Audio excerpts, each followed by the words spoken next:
السلام عليكم ومرحبا بكم من جديد على قناة موروكو ستاديوم، القناة اللي كتنقل لكم آخر تطورات الملاعب في بلادنا بالصوت والصورة.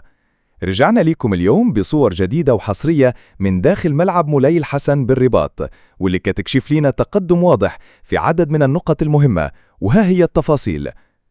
أولاً، بداية تركيب بعض الكراسي.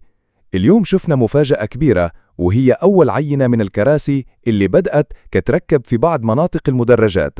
هذه الدفعة الأولى كتعتبر مجرد نموذج باش يتم اختبار الجودة والتموقع، وهذه الخطوة كتأكد لنا أننا دخلنا فعليا في مرحلة جديدة، مرحلة تثبيت الكراسي، خصوصا بعد ما تم صباغة بعض المدرجات بالمواد الإيبوكسية في الأيام اللي فاتت. ثانيا، تسوية الأرضية بدأت رسميا.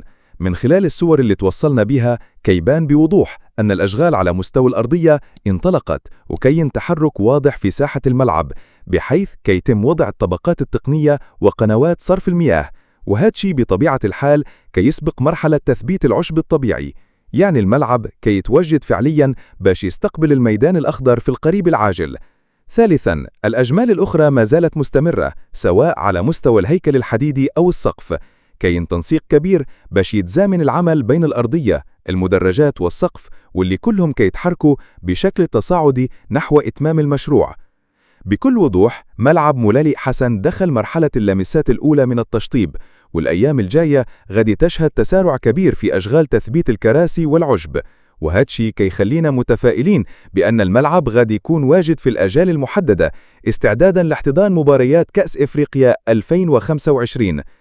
خليوا لينا آرائكم في التعليقات، وما تنسوش تشاركوا الفيديو مع أصدقائكم وتفعلوا زر الجرس باش يوصلكم كل جديد نهار بنهار. تحياتي لكم، ونتلاقى في فيديو جديد إن شاء الله.